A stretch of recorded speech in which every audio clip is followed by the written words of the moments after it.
Assalamualaikum warahmatullahi wabarakatuh. Hadirin yang dimuliakan Allah, menjelang kita waktu Isya, kita gunakan waktu yang sangat berharga ini untuk mengkaji kitab fikih.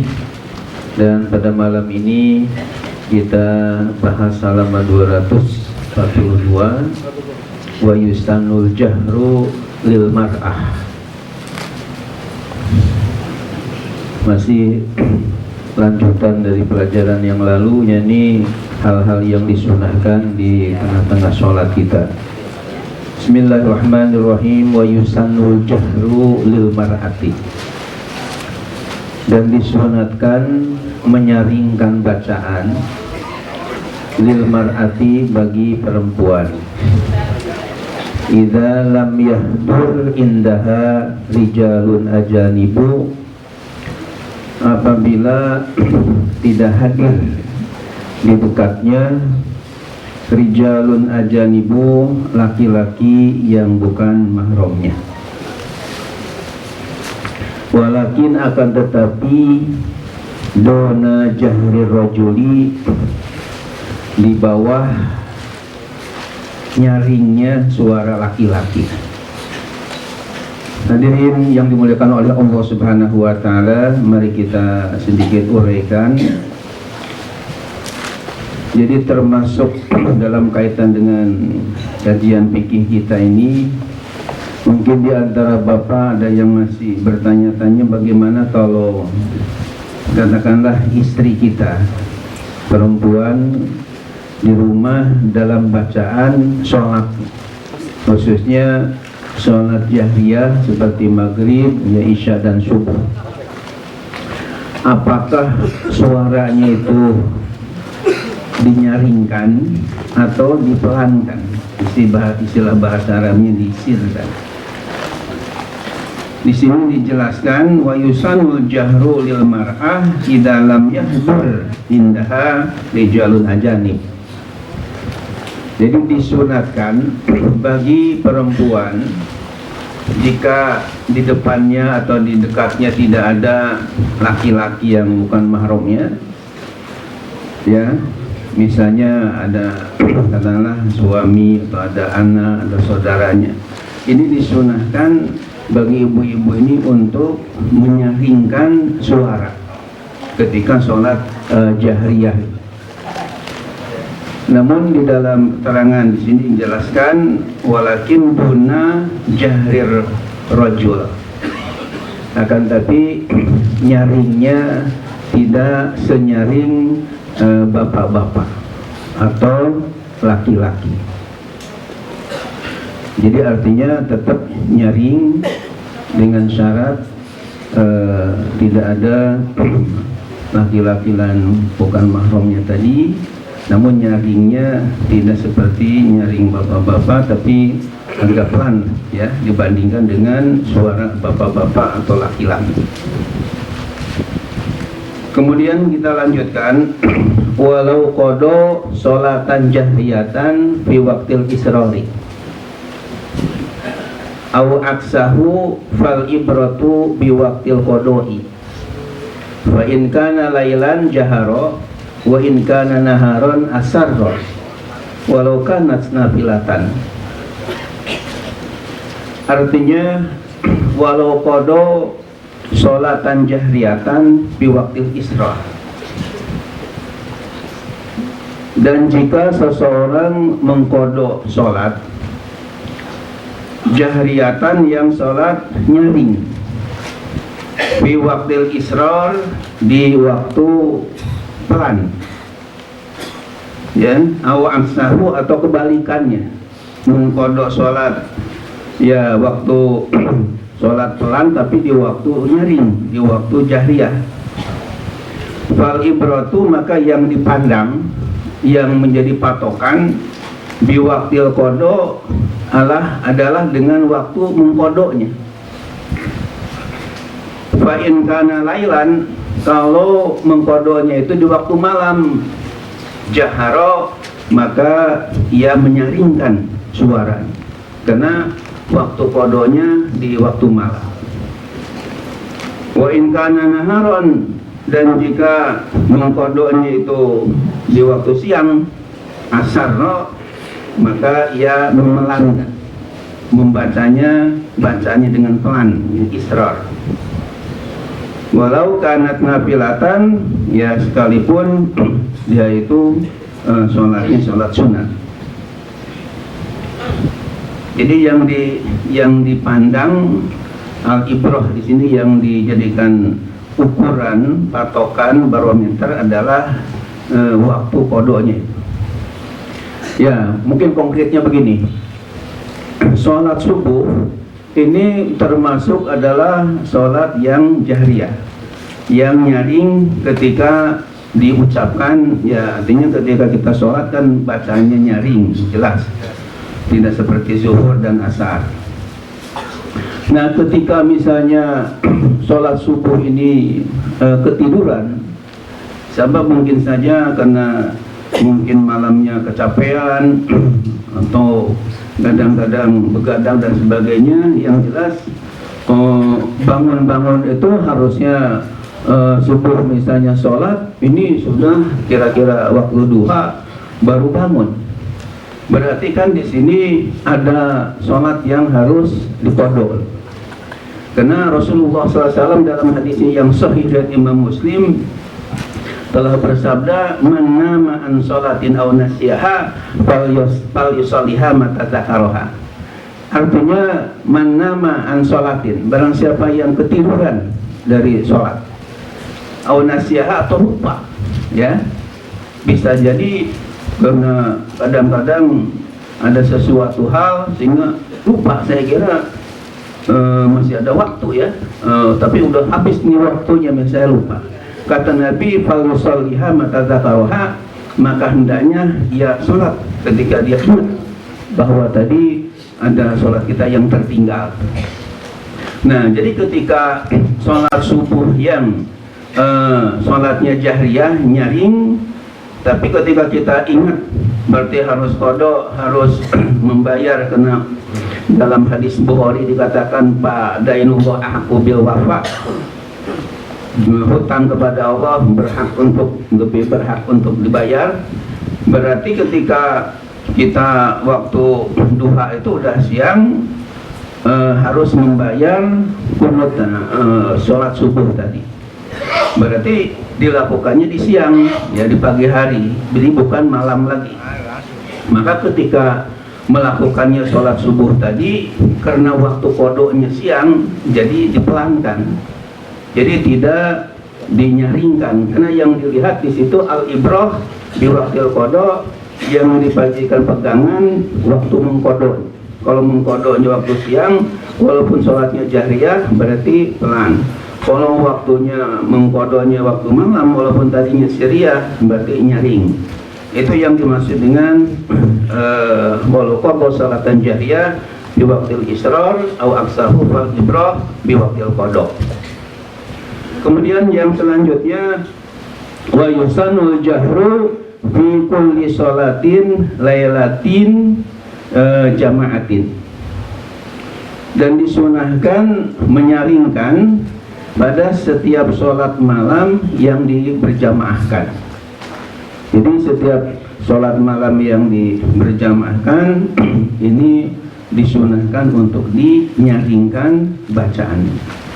Wa yusannu tawassutu fi nawafilil mutlaqah bilail, dan disunahkan at-tawassut, artinya tengah-tengah, nyaring tidak, pelan tidak, ya tawassut ya. Fi nawafil al mutlaqah, pada sholat-sholat sunat mutlak bilaili, yang dilakukan di malam hari. Jadi sholat-sholat mutlak itu kita sholat sunat yang tidak terikat dengan ya sholat apa, pokoknya sholat sunat aja. Nah ini ketika bacaannya di situ disunatkan tawassut, yakni tengah-tengah, sedang-sedang antara nyaring dan tidak nyaring. Selanjutnya nomor 13 adalah sukutul ma'mumi wa tisaluhu, ya, wa insatuhu li qiraati imami. Disunahkan ketika jadi makmum ini makmum ini harus sukut, yakni diam. Wa insatuhu, dan meresapinya, li qiraati imamihi, bagi bacaan imamnya. Ya, saya kira sudah bisa dipahami ketika imam yang membaca ayat-ayat Quran hendaknya disimak dengan baik dan diresap. Dan hal ini tentunya sesuai dengan firman Allah dalam surah Al-A'raf ayat 204. A'udzubillahi minasyaitonirrajim. Bismillahirrahmanirrahim. Wa idza quri'al Qur'an fastami'u lahu wa ansitu la'allakum turhamun. Ayat 204 surah tadi, surah Al-A'raf. Artinya wa idza quri'al Qur'an, dan apabila Al-Qur'an dibaca, fastami'u lahu, simak, dengarkan bacaan tadi, wa ansitu, dan resap, ya, dan resapi, la'allakum turhamun, agar kalian semua dirahmati, disayang oleh Allah Subhanahu wa ta'ala. Kemudian nomor 14-nya qiraatul Fatihah lil ma'mum ba'da ta'min.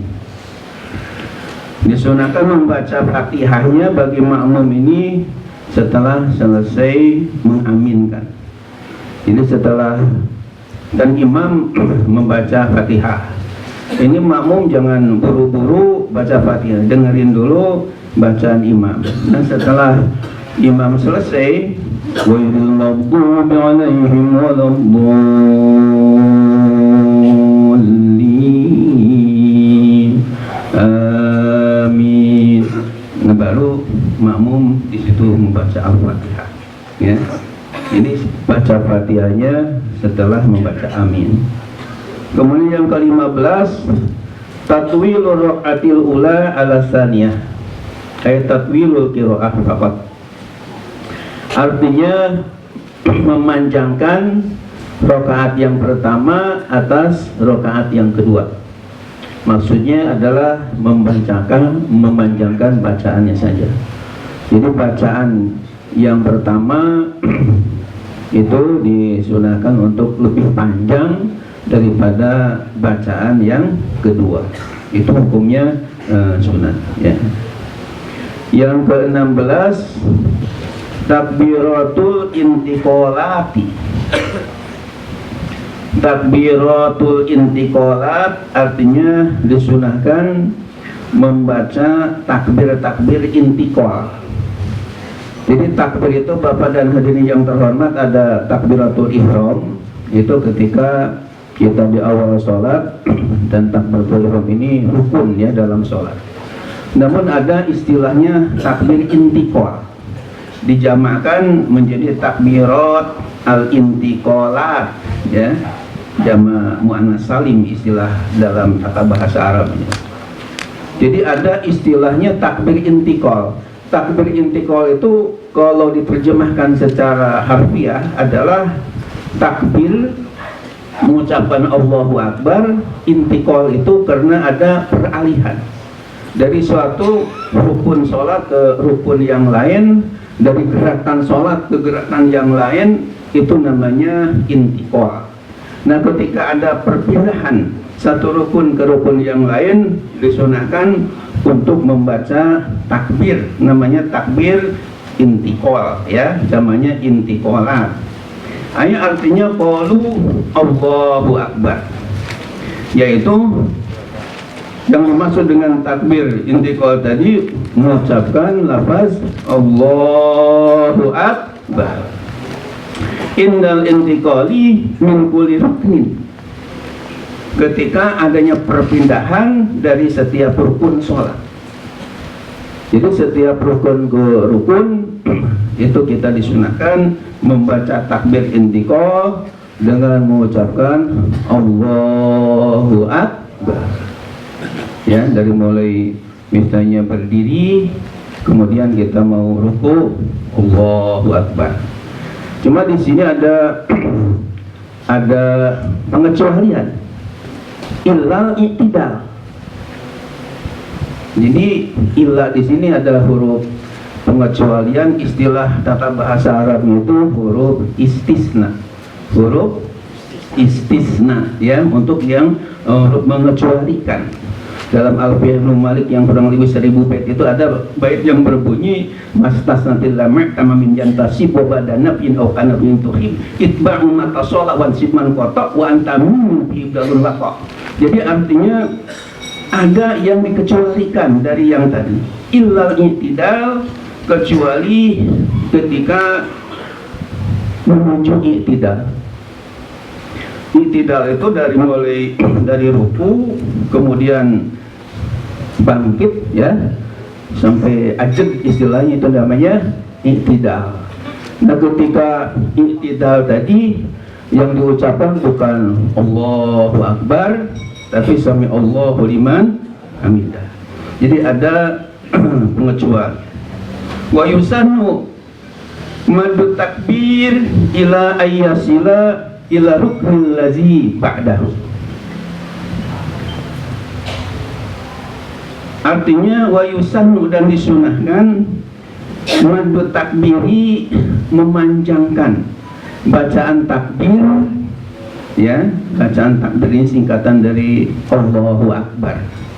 Jadi kalau tasbih singkatan dari Subhanallah, kalau tahlil dari La ilaha illallah, kalau istighfar astagfirullah, kalau hauqalah la haula wala quwwata illa billah, kalau tarji'